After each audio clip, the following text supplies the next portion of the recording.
আসসালামু আলাইকুম, শুভ সকাল।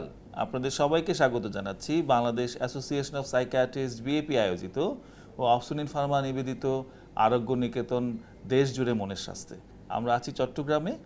চট্টগ্রাম অঞ্চলে মানসিক স্বাস্থ্যসেবায় যেই প্রতিষ্ঠানটি সিংহভাগ ভূমিকা রেখে চলেছে সেটি হচ্ছে চট্টগ্রাম মেডিকেল কলেজের মানসিক রোগ বিভাগ, এবং আমরা অত্যন্ত আনন্দিত আমাদের মাঝে উপস্থিত আছেন এই বিভাগের সম্মানিত বিভাগীয় প্রধান ডক্টর পঞ্চানন আচার্য স্যার। স্যার, আপনাকে আমাদের প্রোগ্রামে স্বাগত জানাচ্ছি। ধন্যবাদ এবং আপনাদেরকেও স্বাগত জানাচ্ছি। স্যার, আমরা জানতে পেরেছি যে এই বিভাগের মাধ্যমে আপনি মানসিক স্বাস্থ্য সেবায় একটা বৈপ্লবিক পরিবর্তন আনতে চাচ্ছেন।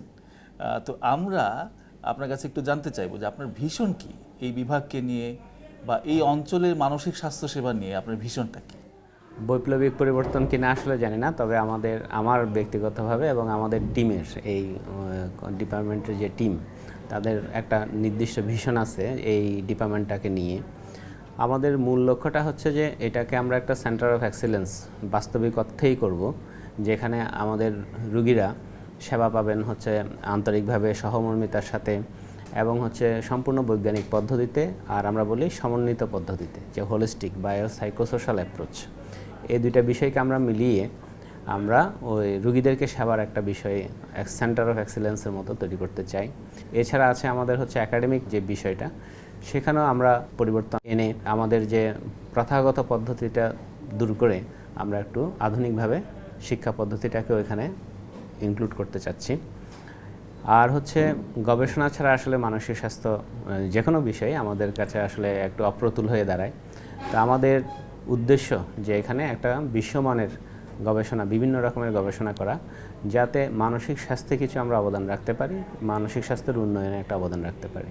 আর সর্বশেষ যেটা আমরা চাই সেটা হচ্ছে কমিউনিটি আমাদের সাথে একটা যোগাযোগ সমৃদ্ধি করা, যে কমিউনিটি সার্ভিসটাকে বাড়ানো, যাতে রুগীরা আমাদের এখানে আসার চেয়ে আমরা কমিউনিটিতে গিয়ে বেশি বেশি করে অ্যাপ্রোচ করতে পারি, তাদেরকে চিকিৎসা, স্বাস্থ্য এবং সম্পর্কিত বিভিন্ন তথ্য এবং হচ্ছে মানসিক সমস্যা দিয়েও যাতে আমরা সহজেই কমিউনিটি লেভেলেই এগিয়ে যেতে পারি।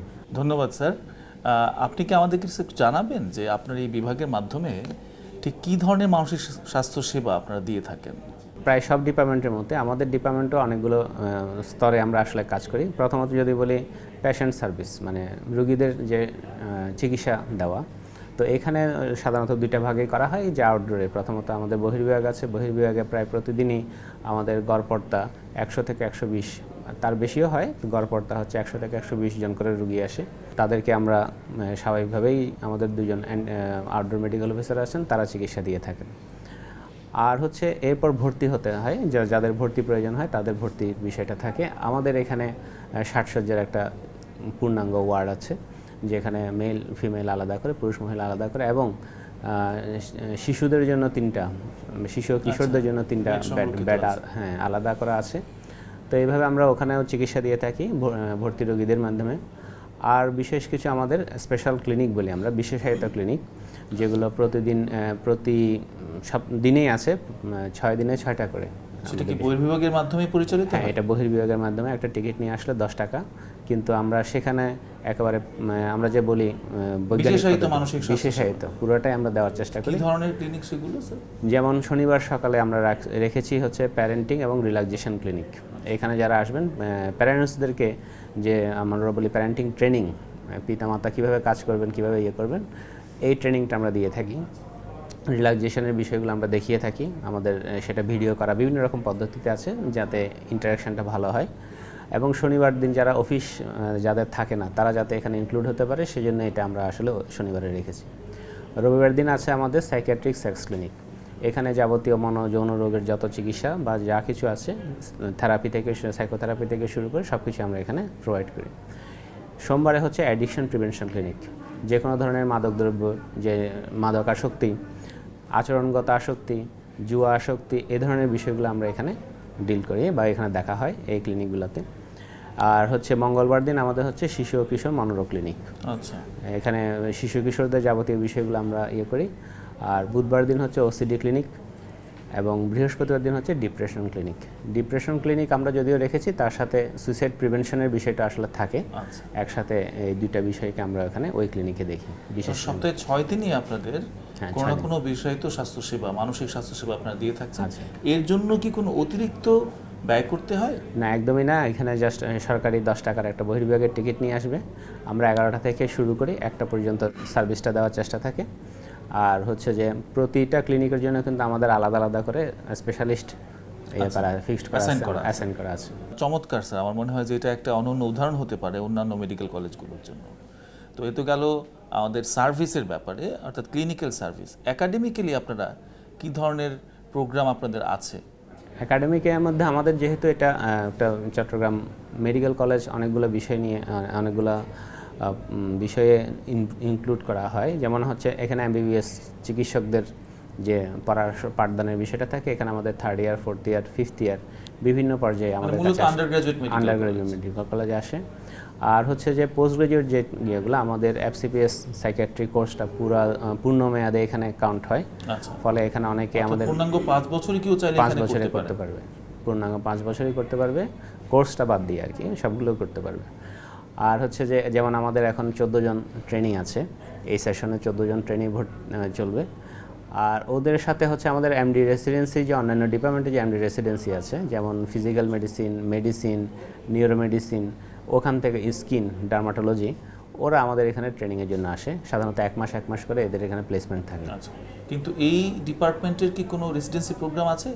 না, এখনও পর্যন্ত চালু হয়নি। আমরা আবেদন করেছি, আমাদের একাডেমিক কাউন্সিলিংয়ের ইয়ে নিয়ে, আমরা পরামর্শ সুপারিশ নিয়ে আমরা বিএমইউতে জমা দিয়েছি।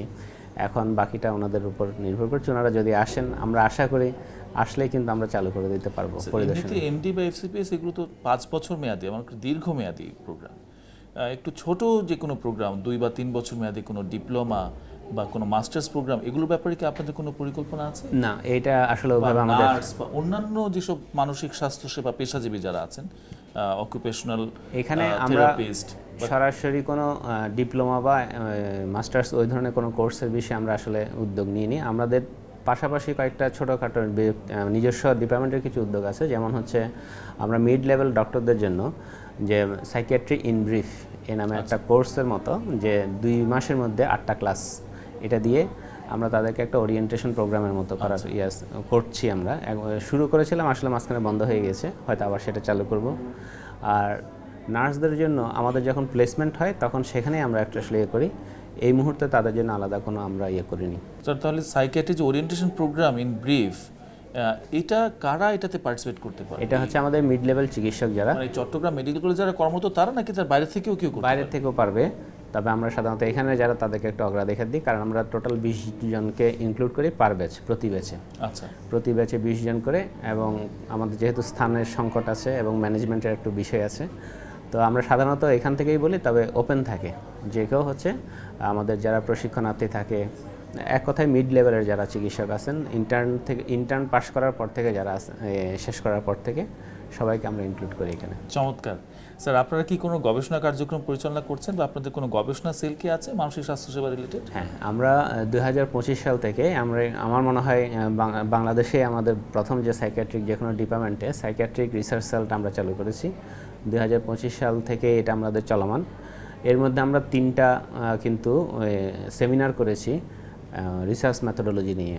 এটা হচ্ছে আন্ডারগ্রেডের স্টুডেন্টদেরকে নিয়েই, প্রতি ইয়েতেই 30 থেকে 35 জন করে ছিল, এবং সেটা বিভিন্ন ইনস্টিটিউশনে ছিল, প্রাইভেট মেডিকেল কলেজ থেকেও অনেকে এসেছে।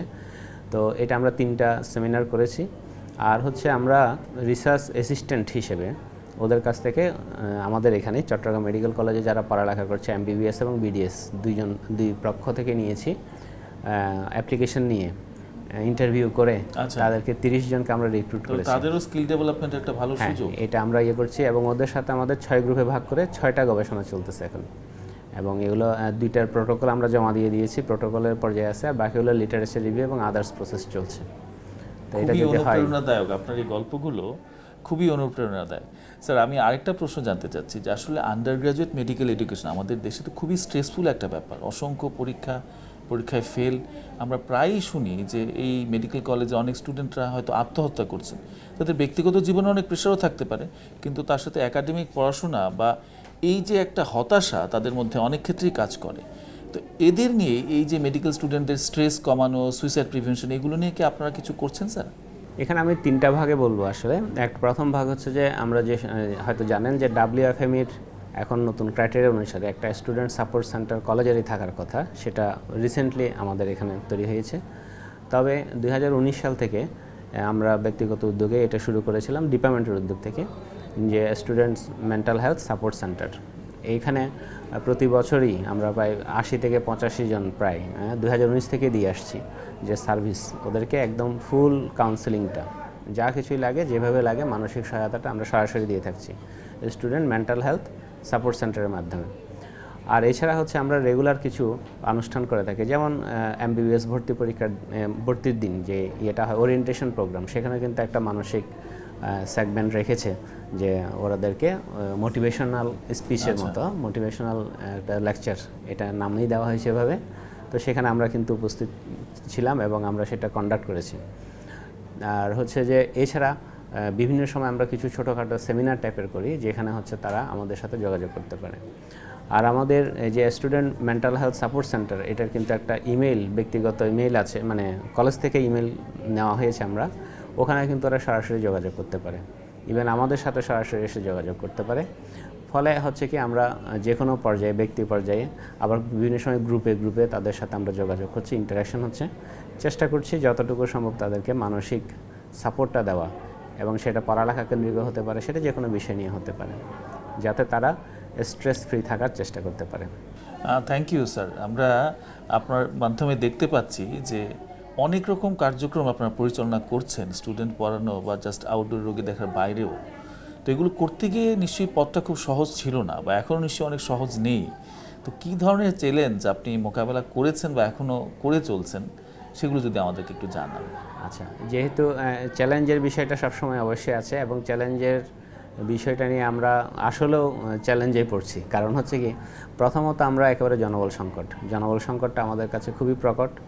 যদিও আমাদের ফ্যাকাল্টি আমরা বলবো মোটামুটি মাঝারি মানের আছে, আরও বেশি দরকার এই কার্যক্রমগুলো সঠিকভাবে সুন্দরভাবে চালানোর জন্য, পরিচালনা করার জন্য। কারণ বুঝতে পারছেন, এগুলোতে অনেক সময় দিতে হয়।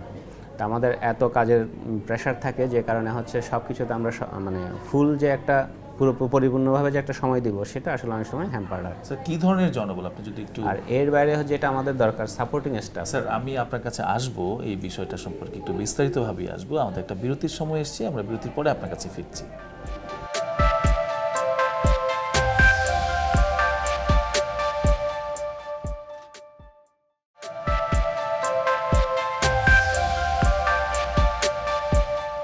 দর্শক, ফিরে আসলাম বিরতির পর দেশ জুড়ে মানসিক স্বাস্থ্যে, এবং আমাদের সঙ্গে আছেন চট্টগ্রাম মেডিকেল কলেজের মানসিক রোগ বিভাগের প্রধান ডক্টর পঞ্চানন আচার্য স্যার। স্যার, আপনি চ্যালেঞ্জগুলো সম্পর্কে বলছিলেন, জনবল সংকটের কথা বলছিলেন। জনবল সংকটের যে দ্বিতীয় ধাপটা আমরা বলবো যে আমাদের সাইকিয়াট্রিস্টের সংখ্যা আরও বাড়ানো দরকার, সেটা তো অবশ্যই আমরা বলছিলাম আগেই। আর এর সাথে যে আমাদের সাপোর্টিং যে বিষয়গুলো থাকে, সহায়তা যে পেশাগুলো, যেমন হচ্ছে সাইকোলজিস্ট, এখানে আমাদের পোস্টেড কোনো সাইকোলজিস্ট নাই, এবং মানে সাইকোলজি পোস্টটা আসলে ডিপার্টমেন্টের আন্ডারে নেই। একটা ক্লিনিক্যাল সাইকোলজি পোস্ট আছে, যেটা হচ্ছে হাসপাতালের অধীনে, এবং সেখানে আসলে কেউ পোস্টেড সাইকোলজিস্ট নেই। তো এখানের সাথে যদি আমাদের আলাদা করে পোস্ট থাকতো, যে psychologist, clinical psychologist, occupational therapist, যেমন আমাদের অনেক বাচ্চারা আসে, আমরা চাইল্ড অ্যান্ড অ্যাডোলেসেন্ট ক্লিনিকটা চালাচ্ছি, স্পিচ থেরাপিস্ট, এই বিষয়গুলো যদি থাকে তাহলে আমাদের জন্য অনেক সুবিধা হতো। আমরা একটা মানে আমাদের ডিপার্টমেন্টের উদ্যোগে মনাশ ইউনিভার্সিটির সাথে আমরা একটা করেছি, যে ABA থেরাপি, সেটা আসলে ওনারা চালু করার একটা পদ্ধতি আমরা এখানে শুরু করার বিষয় আছে। তবে সেটা তো আসলে সাস্টেনেবল না। এটা যদি সরকারিভাবে হয় তাহলে হচ্ছে অনেক সাস্টেনেবল একটা বিষয় হতো, এটা মেনটেন করা সহজ হতো। আর এই যে সহায়তাকারী স্টাফের সাথে আমাদের যে অফিস স্টাফ, এই সংখ্যাটাও কিন্তু আমাদের জন্য একেবারে অপ্রতুল। আমরা মাত্র 3 জন ওয়ার্ড বয় দিয়ে আমরা চালাচ্ছি, 2 জন অফিস সহায়ক। ফলে হচ্ছে কি, আমাদের যে একটা সমন্বিত যে ব্যবস্থাপনাটা, সেটা আসলে অনেক ব্যাহত হচ্ছে। তো এই জায়গাটা আমার মনে হয় আরও উন্নত করা দরকার। এটা একটা বড় চ্যালেঞ্জ, এই চ্যালেঞ্জটা বড়। আর এইবারে যে চ্যালেঞ্জটা হচ্ছে যে আমাদের বিভিন্ন বিষয়ে সাপ্লাইয়ের যে বিষয়টা থাকে, ওষুধ সরবরাহের বিষয়, আমাদের বেডের বিষয়গুলা এগুলো সবসময় তো আছে, যে কোনো ওয়ার্ডের মতো আমাদের এই সমস্যাগুলোও কিন্তু একটু সমস্যাজনক। আমরা আশা করব যে আপনার যদি মানে রেসিডেন্সি প্রোগ্রাম যদি চালু হতে পারে, এই স্বাস্থ্যসেবাগুলো হয়তো আরও বিস্তৃত আকারে দেওয়া যাবে। হয়তো এই প্রোগ্রামের অধীনে আপনার জনবল সংকটও অনেকাংশে হয়তো দূর করা সম্ভব হতে পারে। তো স্যার, আমরা আপনার কাছে অনেক কিছু শুনলাম যে এটি কিন্তু চরম অনুপ্রেরণাদায়ক, একটা রোল মডেলিংয়ের কাজ করতে পারে অন্যান্য নতুন ডিপার্টমেন্টগুলোর প্রতি। অনেক মেডিকেল কলেজে কেবলমাত্র মনোরোগবিদ্যা বিভাগ চালু হচ্ছে, তারা আশা করি আপনাদের এই বিভিন্ন অ্যাক্টিভিটিসগুলো তারা ফলো করতে পারেন। তো স্যার, আমি একবার জানতে চাইবো যে আপনার সুপারিশগুলো কি থাকবে এই বিভাগকে এগিয়ে নিয়ে যেতে, এই মানসিক স্বাস্থ্যসেবাকে আরও বিস্তৃত করতে, বা এই যে আপনারা একাডেমিক, ক্লিনিক্যাল সার্ভিস, বিভিন্ন রকম রিসার্চ প্রোগ্রাম হাতে নিয়েছেন, অনেক স্কিল ডেভেলপমেন্টের প্রোগ্রাম হাতে নিয়েছেন, সেগুলোকে আরও বেগবান করতে এই সরকারের প্রতি বা নীতি নির্ধারকদের প্রতি আপনার সুপারিশ কী থাকবে স্যার? মানসিক স্বাস্থ্যসেবার উন্নয়ন ঘটাতে যে বিষয়গুলো খুবই ইম্পর্ট্যান্ট, খুবই গুরুত্বপূর্ণ, তার মধ্যে আমার মতে প্রথমত হচ্ছে মানসিক স্বাস্থ্যে বরাদ্দটা বাড়ানো। এটার কোনো বিকল্প নেই। আমরা দেখতে পেয়েছি বা স্বাস্থ্যে বরাদ্দ দ্বিগুণ হয়েছে, আশা করি হয়তো মানসিক স্বাস্থ্য বরাদ্দ বাড়বে। কিন্তু আমরা কি সেটা খরচ করার জন্য যে স্কিল দরকার সেটা আমরা কি অর্জন করতে পেরেছি স্যার? আমি মনে করি ব্যক্তিগতভাবে আমাদের সাইকিয়াট্রিস্টরা যে যে জায়গায় কর্মরত আছেন তাদের মাধ্যমে যদি বিষয়গুলো হয় তাহলে খুবই সমন্বিত পদ্ধতিতে এবং ইফেক্টিভলি, আমরা বলি কার্যকরী পদ্ধতিতেই কিন্তু আসলে এটা সম্ভব হবে, আমি ব্যক্তিগতভাবে মনে করি। কারণ আমাদের যারা তরুণ সাইকিয়াট্রিস্ট এবং আমাদের সিনিয়র স্যাররাও সবাই কিন্তু এই বিষয়গুলোতে খুবই দক্ষ। তা আমার মনে হয় এটা যদি সাইকিয়াট্রিস্টের মাধ্যমে যদি বিষয়টাকে, যারা মানসিক স্বাস্থ্য নিয়ে কাজ করছেন তাদের মাধ্যমে আগায়, তাহলে এটা খুবই সক্ষমতার অবশ্যই পরিচয় পাওয়া যাবে। আর 2 নম্বর বিষয় হচ্ছে আমার মতে প্রতিটা মেডিকেল কলেজে একটা সুনির্দিষ্ট কাঠামো অনুসারে মনোরোগবিদ্যা বিভাগ স্থাপন করা দরকার এবং সেখানে প্রয়োজনীয় যে স্ট্রাকচারটা থাকা দরকার, যেমন professor, assistant professor, associate professor, এই যে বিষয়টা থাকে, তার সাথে সাইকোলজিস্ট কতজন থাকবে, তার সাথে ট্রেনির কতজন থাকবে, এটা একটা সুনির্দিষ্ট কাঠামোর ভিতর দিয়ে যদি আগানো হয় তাহলে আমাদের জন্য এটা আরও সহজ হবে। এবং প্রতিটা মেডিকেল কলেজে কিন্তু এটা কার্যকরী করাটা হচ্ছে দ্বিতীয় বিষয়। আর তৃতীয় বিষয় হচ্ছে যে আমার মনে হয় সামাজিক যে অ্যাওয়ারনেস বিল্ড আপের যে বিষয়টা থাকে, যেমন একটা আমরা দেখতে পেলাম যে প্রাথমিক শিক্ষা ওখানের মধ্যে একটা মানসিক বিষয়টাকে অন্তর্ভুক্ত করা হচ্ছে বা ইত্যাদি, এরকম বিষয়টা যদি আমাদের সামাজিক কতগুলো বিষয়ে অ্যাওয়ারনেস বিল্ড আপের মতো প্রোগ্রাম করা হয়, তৈরি করা হয়, তাহলে হবে সরকারের পক্ষ থেকে যথেষ্ট ফান্ড টান্ড দিয়ে, তাহলে হবে কি আমাদের কাজ করাটা সহজ হয়, এটার জন্য সুবিধা হয়। যেমন আমি যদি কোথাও বাইরে গিয়ে একটা অ্যাওয়ারনেস বিল্ড আপের প্রোগ্রাম করতে চাই, তাহলে আসলে আমাকে সরকারিভাবে ছুটি নিতে হয়, এটা ছুটি ছাড়া এই জিনিসটা হয় না। তো এখন ব্যক্তিগতভাবে আমি ছুটি পাই হয়তো 20 দিন সারা পুরো বছরে।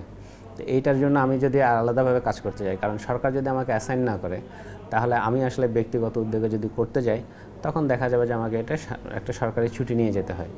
তো এটার কারণে কিন্তু আমার আসলে অনেক কাজ বন্ধ হয়ে থাকে, এটা পারমিশনের বিষয় থাকে। তো এখন এই জায়গাটা যদি সরকার থেকে একটা সুনির্দিষ্ট সিস্টেম তৈরি করা হয়, তাহলে হবে কি আমাদের জন্য অ্যাওয়ারনেস বিল্ড আপের কাজ করাটা অনেক সহজ হয়। আর লাস্ট যেটা বলবো সেটা হচ্ছে রেফারেল সিস্টেম। রেফারেল সিস্টেমের আসলে কোনো বিকল্প নেই। যদি একটা সুনির্দিষ্ট রেফারেল সিস্টেম থাকে, থানা হেলথ কমপ্লেক্স থেকে শুরু করে এই যে বিষয়টা, তাদেরকে প্রশিক্ষণ দিয়ে যদি করা হয়, তখন আমাদের জন্য কাজ সহজ হবে, রোগীদের জন্য ভালো হবে এবং আমরা যেটা বলি সাস্টেইনেবল ওয়ার্ক, সেটা কিন্তু হবে। স্যার, এবার আপনার কাছে জানতে চাইবো যে আসলে আমাদের চিকিৎসক সমাজেও কিন্তু মানসিক স্বাস্থ্য নিয়ে একটা নেতিবাচক ধারণা আছে। অনেক চিকিৎসকই এই ধরনের সাইকিয়াট্রিক পেশেন্ট রেফার করতে গিয়ে একটা আমরা সমস্যা দেখতে পাই, একটা প্রপার রেফারেলের ঘাটতি থাকে, অনেক রকম নেতিবাচক মন্তব্যও আমরা মাঝে মাঝে শুনতে পাই। আপনার নিশ্চয়ই ধরনের অভিজ্ঞতা আছে, আপনি যদি আমাদেরকে একটু বলেন। খুবই দুঃখজনকভাবে অন্যান্য বিভাগের যে অন্যান্য ডিসিপ্লিনের যে আমাদের ডক্টররা আছেন, চিকিৎসকরা আছেন, এটা দুঃখজনক হলো সত্য যে তাদের মধ্যে কিন্তু মানসিক রোগ বা মানসিক সমস্যাগুলো নিয়ে একটা নেতিবাচক ধারণা আছে। আমাদের ডিপার্টমেন্ট যদি হিসেব করি যে আমাদের এখানে গত বছর প্রায় 500-700-র উপরে কিন্তু রেফারেল আসছে অন্যান্য ডিপার্টমেন্ট থেকে, আর আমাদের ডিপার্টমেন্ট থেকে রেফারেল যায় হচ্ছে প্রায় 450-500-র মতো, এরকম গিয়েছে আর কি। তো এইটা আমরা বলি লিয়াজো সাইকিয়াট্রি, এটা কিন্তু চলমান আছে, বিভিন্ন ডিসিপ্লিন থেকে আসে। তবে সাধারণত বিভিন্ন রকম কথা এর সাথে আসে যে না, আপনার কোনো সমস্যা নাই, একটু সাইকিয়াট্রিস্ট দেখে আসেন, যেহেতু শারীরিক কোনো রোগ নেই তাহলে মানসিক রোগ, আপনার কোনো রোগ নেই একটু কাউন্সেলিং করে আসেন। এই ধরনের বিষয়গুলো কিন্তু আমরা প্রায় মুখোমুখি হই। তো এই মুখোমুখি হওয়ার একটা বড় সমস্যা হচ্ছে যে রোগীদেরকে যখন আমরা বলতে যাই বা বোঝাতে যাই, তারা কিন্তু প্রথমে ধরে নেয় যে তার কোনো রোগ নেই। এটা আমাদের জন্য একটা বড় সমস্যা হয়ে দাঁড়ায়। তো বিভিন্নভাবে তাদের মধ্যে আসলে সচেতনতা বৃদ্ধির আমরা চেষ্টাটা করছি, সেটা ঠিক আছে। তবে আরও মনে হয় এই জায়গাগুলোতে আরও আমাদের এখানে ইনপুট দিতে হবে, কারণ রেফারেল ছাড়া আসলে হয় কি, আমাদের মানসিক রোগীগুলো তো শুরুতেই বিভিন্ন ডিসিপ্লিনের কাছে যায়, বিশেষ করে মেডিসিনে যায়, নিউরো মেডিসিনে যায়। তো তাদের মধ্যে যদি এই সচেতনতাটা তৈরি না হয় যে এটা মানসিক রোগের বিষয়গুলোকে মানসিক বিশেষজ্ঞের কাছে আসলে পাঠানো উচিত, তাহলে আমাদের একটা বিশাল অংশ কিন্তু চিকিৎসার বাইরে থেকে যাচ্ছে। এবং প্রপার রেফারেল হলে নিশ্চয়ই মানুষ অনেক আর্লি ট্রিটমেন্টের সুযোগটা সে পেতে পারে। খুবই সুনিশ্চিতভাবে এটা বলা যাবে, কারণ গবেষণায় বলছে যত তাড়াতাড়ি মানসিক রোগের চিকিৎসাগুলো শুরু হয় তত তাড়াতাড়ি কিন্তু ভালো রেজাল্ট আসে। অসংখ্য ধন্যবাদ। আশা করি আপনার এই অনুপ্রেরণাদায়ক কথাগুলো আমাদের নবীন সাইকিয়াট্রিস্টদেরকে অনেক অনুপ্রেরণা দেবে এবং নতুন নতুন বিভাগ যেসব মেডিকেল কলেজে চালু হচ্ছে তারা আপনার কাছ থেকে আপনার এই অ্যাক্টিভিটিগুলোকে একটা রোল মডেল হিসেবে গ্রহণ করতে পারবে। আপনাকে অসংখ্য ধন্যবাদ। দর্শক মণ্ডলী, আমরা চট্টগ্রাম মেডিকেল কলেজে আমাদের বিভাগীয় প্রধান স্যারের সঙ্গে কথা বললাম। আমরা এবার একটা বিরতিতে যাচ্ছি, বিরতির পরে আমাদের নতুন অতিথিদেরকে নিয়ে ফিরে আসছি।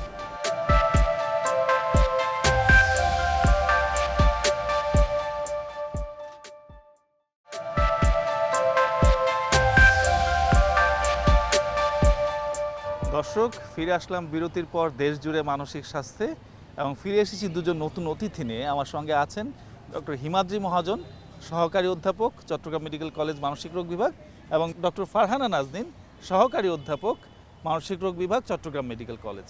আপনাদের দুজনকে আমাদের অনুষ্ঠানে স্বাগত জানাচ্ছি। ডক্টর হিমাদ্রি, আমি আপনাকে দিয়ে শুরু করছি। এই যে চট্টগ্রাম মেডিকেল কলেজে মানসিক রোগ দেখে থাকছেন আপনি, বহির্বিভাগে নিশ্চয়ই অনেক সময় আপনি দেখেছেন, আপনাদের অন্তর্বিভাগেও রোগী ভর্তি থাকে, এর ভেতরে শিশু কিশোরদের কি ধরনের সমস্যা নিয়ে তারা আসে? আমাদের মেডিকেল কলেজে আমাদের ইনডোর আউটডোর দুটো মিলিয়ে মোস্ট অফ দ্য টাইম যেই পেশেন্টগুলো, বাচ্চা রোগীগুলো আমাদের এখানে আসে, তারা মূলত আসে হচ্ছে বুদ্ধি প্রতিবন্ধিতায় সব থেকে বেশি কমন। এরপরে autism, attention deficit hyper activity disorder, এগুলো নিয়েও আসে। মাঝে মধ্যে টিক ডিসঅর্ডারের পেশেন্ট আসে, কখনো কখনো আমরা সাডেনলি কোনো দিন ডিসলেক্সিয়ার পেশেন্টও পেয়ে যাই। তো ভ্যারাইটিস অফ পেশেন্ট আসে। তবে সবসময় যেটা সমস্যা যেটা হয়, যেটা নিয়ে যে আসলে মানে বিভিন্ন জায়গা থেকে রোগীগুলো আসে, অনেক সাফারিংস নিয়ে আসে এবং ডায়াগনোসিসটা অ্যাকুরেটলি হয় না। কারণ বুদ্ধি প্রতিবন্ধিতা যে বিষয়গুলো, এগুলো তাদের প্রেজেন্টেশনটা তো ডিফার্ট থাকে, অনেক রকমের প্রেজেন্টেশনই হয়, কিন্তু সেগুলোকে অনেক অন্য ডাক্তাররা বা অন্য পেডিয়াট্রিশিয়ান বা অন্য সাবজেক্টের ওনারা অনেক সময় এডিএইচডি বলেই ডায়াগনোসিস করে। কিন্তু সচরাচর আমরা দেখি যে ম্যাক্সিমামই বুদ্ধি প্রতিবন্ধিতাটাই সব থেকে বেশি কমন থাকে, অটিজম তারপরে হয়তো বা এডিএইচডি। তার মানে এতে একটা সমন্বয়ের একটা ঘাটতি আছে।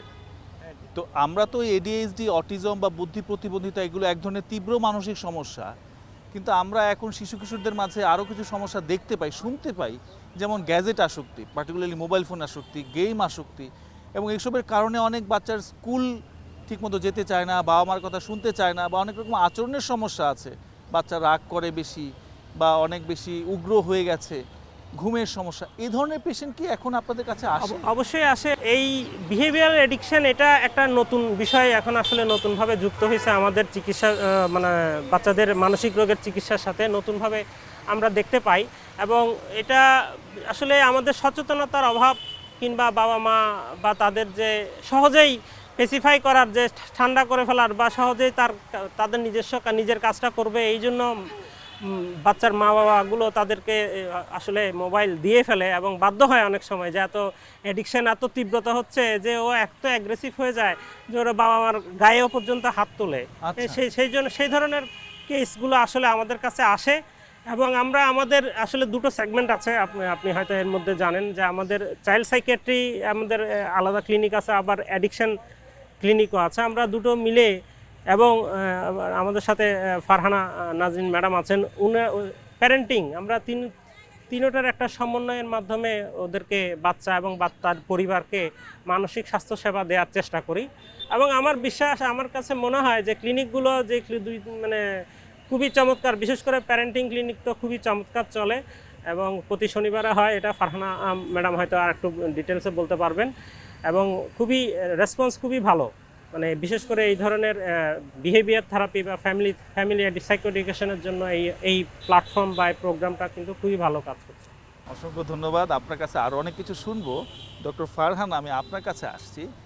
এই যে আপনি চট্টগ্রাম মেডিকেল কলেজের মানসিক রোগ বিভাগের একমাত্র মহিলা সাইকিয়াট্রিস্ট, তো আপনার কাছে আমার প্রশ্ন যে এই বহির্বিভাগে বা আপনাদের অন্তর্বিভাগে সেখানে ফিমেল পেশেন্ট কেমন আসে এবং তারা কী ধরনের সমস্যা নিয়ে বেশি আসে?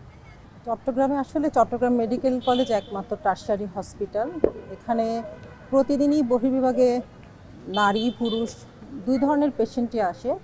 তবে যদি শুধু নারী পেশেন্ট বলি আমরা, তাহলে দেখা যাচ্ছে সবচেয়ে বেশি আসে হচ্ছে অ্যাংজাইটি ডিসঅর্ডার। বিভিন্ন ধরনের অ্যাংজাইটি ডিসঅর্ডারের পেশেন্ট আসে।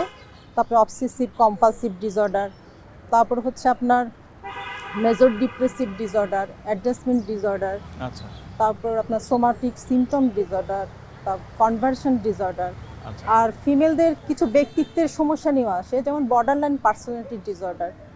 আর ফিমেলদের ক্ষেত্রে একটা ইম্পর্টেন্ট, ওদের মাসিকের সময়, তারপর আপনার গর্ভকালীন অবস্থায়, প্রসব পরবর্তী কিংবা ম্যানোপজ, এখানে যে বিভিন্ন হরমোনাল চেঞ্জগুলো হয়, এই জন্য অনেক পেশেন্টের বিভিন্ন ধরনের সমস্যা নিয়ে আসে। আর কিছু পেশেন্ট আসে হচ্ছে আপনার শারীরিক রোগের মানসিক লক্ষণ নিয়ে। আর ইদানিং দেখা যাচ্ছে কিছু নন সাবস্টেন্স, যে আমরা বিহেভিয়ারাল অ্যাডিকশন বলি, ইন্টারনেট অ্যাডিকশন ইত্যাদি বিভিন্ন ধরনের সমস্যা নিয়ে আসে। আচ্ছা, এমনি গুরুতর মানসিক রোগগুলো যেগুলো সিজোফ্রেনিয়া, বাইপোলার, এই ধরনের পেশেন্টও কি ফিমেলদের মধ্যে না, কেমন এগুলো তো দেখেন? নারী পুরুষ সবার ক্ষেত্রেই একই রকম সিজোফ্রেনিয়া, বাইপোলার, মুড ডিসঅর্ডার কিন্তু আসে। অসংখ্য ধন্যবাদ। বৃহত্তর চট্টগ্রাম অঞ্চলে অনেক মানুষ কিন্তু দেশের বাইরে থাকে এবং সেখানে দেখা যাচ্ছে তাদের ওয়াইফ বা পরিবারের সদস্যরা দীর্ঘদিন যাবৎ আসলে ওইভাবে যে ফ্যামিলি লাইফটা উপভোগ করতে পারে না, হাজবেন্ড দেশের বাইরে থাকছে, সেগুলো অনেক রকমের মনোদৈহিক সমস্যা তৈরি করে থাকে এবং এটা একটা স্ট্রেসফুল ঘটনাও বটে। হাজবেন্ডের অনুপস্থিতিতে একটা যৌথ পরিবারে থাকা, অনেক রকম অ্যাডজাস্টমেন্ট ইস্যুস থাকে এবং এগুলো অনেক রকমের শারীরিক উপসর্গ থাকে। এগুলোর জন্য তারা অনেক ডাক্তারের কাছে যান, দেখা যায় যে সেখানেও খুব একটা সদুত্তর পাওয়া যায় না, খুব একটা চিকিৎসার সুফলও পাওয়া যায় না। অনেক ক্ষেত্রে বলে থাকে আপনার শরীরে কোনো সমস্যা নেই, আপনি মানসিক ডাক্তার দেখান। তো এই ধরনের পেশেন্টরা কি আপনাদের কাছে আসে বা আপনারা কতটা দেখে থাকেন? আমরা যারা বাইরে চেম্বার করি, বিশেষ করে উপজেলা পর্যায়ে চেম্বার করি, তাদের ক্ষেত্রে এই ধরনের পেশেন্টগুলো অনেক বেশি আসে। কারণ যারা মিডল ইস্ট বা এই যে মাইগ্রেন্ট ওয়ার্কার যারা, তারা আসলে যেই পরিমাণ ইনকাম করে, মোস্ট অফ দ্য কেজে এদের ফ্যামিলি গ্রামেই থাকে এবং গ্রামে যাদের যে সোশিও ইকোনমিক কন্ডিশন এবং তাদের যে ইনলসের সাথে দ্বন্দ্ব, সব কিছু মিলিয়ে আসলে মানে একটা বিব্রতকর পরিস্থিতি নিয়ে এই ধরনের রুগীগুলো আমাদের কাছে আসে। তবে সবথেকে কমন আমার কাছে যেটা মনে হয় যে হেডেক, এবং সেটা কখনো মাইগ্রেন হেডেক হিসেবে, কখনো টেনশন টাইপ হেডেক হিসেবে চিকিৎসা পায় ওরা। এছাড়াও ম্যাডাম যেটা বলছিলেন কনভার্সন ডিসঅর্ডার, এটা আসে, তবে এগুলো অনেক কম। তো ধন্যবাদ আপনাদের দুজনকেই। আমরা আরও আপনাদের কাছ থেকে কিছু শুনবো। আমাদের একটা বিরতির সময় এসেছে, বিরতির পরে আবার ফিরে আসছি।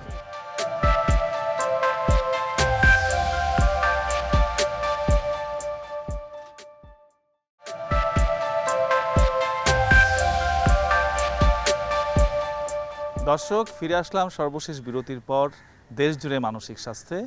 আমরা আছি চট্টগ্রামের বাটালি হিলে, মনোমুগ্ধকর প্রাকৃতিক পরিবেশ, এবং আমাদের সঙ্গে আছেন ডক্টর হিমাদ্রি মহাজন এবং ডক্টর ফারহানা নাজনীন। ডক্টর ফারহানা, আমরা বিরতির আগে যে প্রসঙ্গে ছিলাম, আমরা একই প্রসঙ্গে আসতে চাচ্ছি। এই যে আমাদের বিভিন্ন মহিলারা নানা রকম সমস্যায় ভুগছেন, তাদের পারিবারিক জটিলতা, ইনলসদের সমস্যা এবং নানা রকম অ্যাডজাস্টমেন্ট ইস্যুস, কিভাবে আমরা জনসচেতনতা তৈরি করতে পারি বিশেষ করে মহিলাদের মধ্যে, যাতে তারা এই ধরনের সমস্যাকে ইগনোর না করে বিজ্ঞানসম্মত মানসিক সেবা নেওয়ার জন্য বিশ্বায়িত সেন্টারগুলোতে আসতে পারেন, চট্টগ্রাম মেডিকেল কলেজে আসতে পারেন। বাংলাদেশে প্রায় 92 to 93% মানসিক রোগী সেবা পাচ্ছে না। এটাকে আমরা বলি ট্রিটমেন্ট গ্যাপ। আমি যদি বলি প্রথম যে কারণ, সেটা হচ্ছে মানসিক স্বাস্থ্য সম্পর্কে অজ্ঞতা এবং সচেতনতার অভাব। তো আরেকটা হচ্ছে আপনার আমাদের এখানে যে মানসিক স্বাস্থ্য নিয়ে কুসংস্কার অনেক বেশি। সবাই প্রথমে যখন কোনো একটা পেশেন্টের একটু প্রাইমারি কিছু সিমটম দেখা যায়, তখন ওরা ভাবে যে এগুলো মনে হয় জিন ভূতের আসর। তো ওরা প্রথমেই দেখা যাচ্ছে কবিরাজ, তারপর আপনার ওঝা, তান্ত্রিক, ওদের কাছে যাচ্ছে। কিন্তু ওই সময় যদি ওরা আমাদের কাছে এসে ট্রিটমেন্ট নিত, তাহলে হয়তো অনেক তাড়াতাড়ি ভালো হয়ে যেত। আর আপনারা জানেন যে যত তাড়াতাড়ি ট্রিটমেন্ট নেবে তত প্রগনোসিস ভালো রেসপন্স ভালো। ভালো। আর আরেকটা ব্যাপার হচ্ছে সচেতনতার অভাব। আমাদের এখানে অনেকেই জানে না যে এই মানসিক সমস্যা কোথায় যাবে। তাহলে আমরা যদি গ্রাসরুট লেভেল, তৃণমূল পর্যায়ে যদি মানসিক স্বাস্থ্য সম্পর্কে সচেতনতা তৈরি করতে পারি, মানুষকে জানাতে পারি, আর তৃণমূল পর্যায়ে যারা প্রাইমারি স্বাস্থ্যসেবার সাথে সম্পর্কিত তাদেরকে যদি আমরা ট্রেনিংয়ের আওতায় নিয়ে আসতে পারি, ওরা যদি মানসিক স্বাস্থ্য সম্পর্কে যে সিমটমগুলো জানে যে এই সমস্যাগুলো নিয়ে আসলে আমাকে মানসিক স্বাস্থ্যসেবার আন্ডারে যেতে হবে, ট্রিটমেন্ট নিতে হবে, তখন আসতে পারে। আর এখানে আরেকটা যেটা আমার কাছে মনে হয় যে আমাদের মসজিদে যারা রিলিজিয়াস লিডার, ইমাম, তারপরে পলিটিক্যাল লিডার, তারপর আমাদের প্রশাসনের যে কর্মকর্তারা, আমরা সবাই যদি একসাথে কোলাবোরেশন করে অ্যাওয়ারনেসের আওতায় নিয়ে আসতে পারি তাহলে আমার মনে হয় এটা অনেকাংশে কমানো যাবে। আর আরেকটা হচ্ছে আমাদের যারা মিডিয়া, এদের ভূমিকা কিন্তু অনেক বেশি। মিডিয়ার মাধ্যমে যে মানসিক স্বাস্থ্য সম্পর্কে জানানো, বিভিন্ন ধরনের পরামর্শ, তাহলে কি মানুষ জানবে যে কোথায় আসতে হবে, আমার কি সমস্যা। আর আরেকটা ব্যাপার আমার কাছে মনে হয় যে মনোরোগ বিশেষজ্ঞ বাংলাদেশে প্রয়োজনের তুলনায় কিন্তু অপ্রতুল।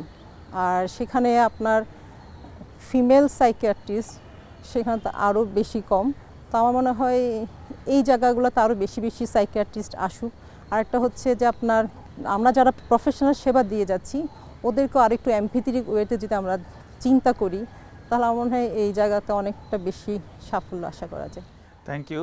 আপনার কাছে আবার আসবো। ডক্টর হিমাদ্রি, আপনার কাছে আসছি। এই যে আপনারা চিটাগাং মেডিকেল কলেজে মানসিক রোগ বিভাগে সেবা দিয়ে থাকছেন, আমরা শিশু কিশোরদের সম্পর্কে জেনেছি, প্রাপ্তবয়স্ক বা মহিলাদের সম্পর্কে জেনেছি। আমাদের যে আরেকটা জনগোষ্ঠী আছে, এল্ডারলি পিপল, আমাদের সিনিয়র সিটিজেন বা বয়স্ক মানুষরা, তারা কতটা মানসিক সমস্যা নিয়ে এই মানসিক রোগ বিভাগে আসে? আপনি জানেন আমাদের দেশের মানুষের এখন গড় আয়ু কিন্তু বাড়ছে, অর্থাৎ মানুষ এখন আগের থেকে দীর্ঘদিন বেঁচে থাকছে। এখন বয়স হলে যেটা হয় যে ধরেন আপনার বন্ধু মারা যাচ্ছে বা হয়তো স্পাউস মারা যাচ্ছে বা আস্তে আস্তে আপনি একা হয়ে যাচ্ছেন, তো স্বাভাবিকভাবেই এটা একটা সাইকোলজিক্যাল ডিসঅর্ডার বা সাইকিয়াট্রিক প্রবলেম শুরু হয়ই এই বয়সে। এটা একটা বিষয় কাজ করে। আরেকটা বিষয় হচ্ছে বিভিন্ন ধরনের শারীরিক সমস্যা থাকে, প্রেশার, ডায়াবেটিস বা শ্বাসকষ্টের মতো রোগ, যেগুলো দীর্ঘমেয়াদী রোগ, সেগুলো কিন্তু মানুষকে এই বৃদ্ধ বয়সে গিয়ে অনেক বেশি কাবু করে ফেলে। আরও একটা বিষয় যে ধরেন যে এই বয়সেই কিন্তু মানুষের স্ট্রোক বা এই ধরনের নিউরোলজিক্যাল যে রোগগুলো সেগুলো কিন্তু হয়। সব কিছু মিলে সাইকিয়াট্রিক যে ডিসঅর্ডার বা সাইকোলজিক্যাল কন্ডিশন কিন্তু বয়স্কদের বাড়ে। সেই সাথে যখন হাসপাতালে আমরা কাজ করি, এর সাথে নতুন কিছু রোগ যুক্ত হয়, অ্যাকুইট কন্ডিশনগুলো, যেমন ধরেন ডিলেরিয়াম, আমরা বলি অ্যাকুইট কনফিউশনাল স্টেট, সেগুলো কিন্তু আমাদের কাছে আসে। এই জিনিসটা আসলে আমাদের বয়স্ক রোগীদের যে রোগ, এগুলো কিন্তু ক্রমান্বয়ে বাড়ছে এবং এগুলো আমাদের স্বাস্থ্য সেবার উপরে কিন্তু প্রেশার ক্রিয়েট করছে। ম্যাক্সিমাম সময়ে এরা পলিফার্মেসির শিকার হয়, অনেক ওষুধ খাইতে হয়, সঠিক ডায়াগনোসিসটা হয় না, কারণ সঠিক জায়গায় তো তারা কখনো পৌঁছায় না। এই যে তার যে অস্থিরতা লাগছে, তার মাথা ব্যথা করছে, তার গা জ্বালাপোড়া করছে, এগুলো যে মানসিক রোগের লক্ষণও হইতে পারে, সেই জিনিসটা কখনো আমরা ডাক্তার সাহেবরাও বলি না, বা অন্যান্য প্রফেশনাল যারা ওনাদেরকে দেখছে, শারীরিক রোগের চিকিৎসা করছে, তারাও কিন্তু আসলে এগুলোকে খুব বেশি এক্সপ্লোর করে না। যে ওই যে লোকটা যে একা, রোগের ছেলে মেয়েরা বিদেশে চলে গেছে, উনি একা থাকতেছে, কার সাথে থাকতেছে, কিভাবে থাকছে, কিভাবে খাওয়া দাওয়া করছে, কিভাবে সে আসলে তার অফ টাইমগুলো সে কিভাবে কাটাচ্ছে, এগুলো কিন্তু আমরা জিজ্ঞাসাও করি না এবং এগুলোকে গুরুত্বও দিতে চাই না। আমরা শুধু শারীরিক সমস্যাটাকেই গুরুত্ব দিচ্ছি, তার প্রেশার ঠিক আছে কিনা, ডায়াবেটিস ঠিক আছে কিনা, তার মনটা যে ঠিক আছে কিনা এই বয়সে, তার যে অন্যজনের সাথে মেশার প্রবণতা, তার ঘুরতে যাওয়া, এগুলো ঠিক আছে কিনা, সেগুলো কিন্তু আমরা এক্সপ্লোর করি না। এখন স্বাভাবিকভাবে আমাদেরকে এটা মেনে নিতে হবে, কিন্তু এই মেনে নেওয়ার প্রক্রিয়াতেও যে আমাদের কিছু ফাম্বেল আসবে, কিছু প্রবলেম আসবে, সেগুলোকে আমরা যথাযথভাবে হ্যান্ডেল করার বিষয় আছে, মানুষকে জানানোর বিষয় আছে এবং তাদেরকে আমাদের মানে একটা সমন্বিত চিকিৎসা, এটা মাল্টিডিসিপ্লিনারি অ্যাপ্রোচ হলে সব থেকে ভালো হয়, যারা যাতে করে এই যে বয়োজ্যেষ্ঠ লোকটা, ওর যাতে লাইফ এক্সপেক্টেন্সিটা বাড়ে এবং উনি যেন আমাদের সাথে আরও দীর্ঘদিন থাকে, আমাদের ছায়ার মতো থাকে, কোয়ালিটি অফ লাইফ, অবশ্যই তাদের কোয়ালিটি অফ লাইফটা কিন্তু অনেক বেশি ইমপ্রুভ হবে। Thank you. ডক্টর ফারহান, আপনার কাছে আবার আসছি। এই যে আপনি একটু আগেই বললেন যে আমাদের সাইকিয়াট্রিস্টদের সংখ্যা অপ্রতুল এবং ফিমেল সাইকিয়াট্রিস্টের সংখ্যা আরও অনেক কম। তো আপনার কাছে জানতে চাইবো এই যে চট্টগ্রাম অঞ্চলে বা সারা দেশে কিভাবে আরও বেশি ফিমেল সাইকিয়াট্রিস্ট আমরা তৈরি করতে পারি, আমাদের যারা নবীন চিকিৎসক আছেন যারা নারী, তারা কিভাবে বা কেন এই সাইকিয়াট্রিকে তাদের প্রফেশন হিসেবে বেছে নিতে পারেন, এই বিষয়ে আপনার কোনো পরামর্শ থাকলে বলতে পারেন। বিভিন্ন গবেষণায় দেখা গেছে যারা হেলথ কেয়ার প্রফেশনাল আছে আমাদের মধ্যেই মানসিক স্বাস্থ্য নিয়ে স্টিগমাটা অনেক বেশি। আচ্ছা, আমরা আমরা এখনও মানসিক রোগী চিন্তা করলেই পাগল, রাস্তাঘাটে ঘুরে বেড়াচ্ছে, হইচই করতেছে, মারামারি করতেছে।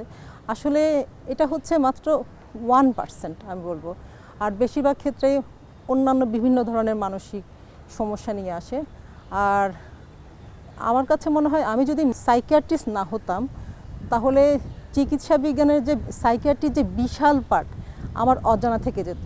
সাইকোলজি, সাইকোপ্যাথোলজি, তারপর হচ্ছে ট্রিটমেন্ট, একটা সাইকোথেরাপি দিয়ে একটা পেশেন্ট কিভাবে ভালো হয়, আমরা সিবিটি দিয়ে একটা পেশেন্টকে কীভাবে তার কগনিশন চেঞ্জ করতে পারি, এই জিনিসটা আমার কাছে মনে হয় অজানা। আর আমার কাছে মনে হয় এক একটা পেশেন্টের মন আসলে এক একটা এনসাইক্লোপিডিয়া, ইন্ডিভিজুয়াল ভিন্ন। তো আমার কাছে মনে হয় যে কেউ মেডিসিনে যাচ্ছে, কেউ বিভিন্ন ডিসিপ্লিনে যাচ্ছে, ফিমেল মাত্রই গাইনোকোলজিস্ট বা শিশু এরকম গাইনোকোলজিস্ট, একটা, কিন্তু আমার মনে হয় মন মানসিকতা একটু চেঞ্জ করা দরকার। এখানে আসলে আপনার মেডিকেল ইলনেস, তারপরে সাইকিয়াট্রিক ইলনেস সব কিছুই জানা যায়। আর আমার কাছে মনে হয় আমাদের যে সমাজের যে স্টিগমা, অজ্ঞতা, কুসংস্কার, এখানে নারী সাইকিয়াট্রিস্ট অনেক বেশি অবদান রাখতে পারে।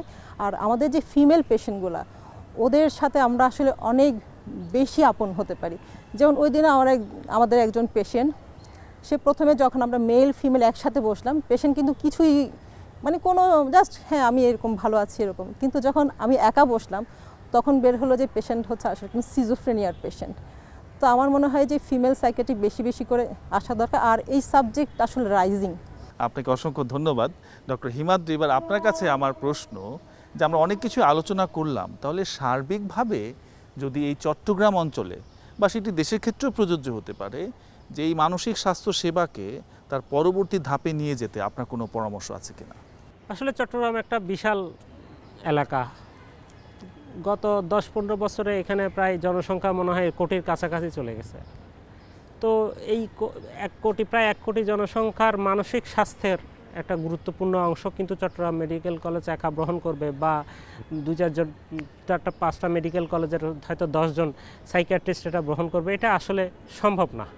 এটা অবশ্যই এটার একটা পরিবর্তন দরকার।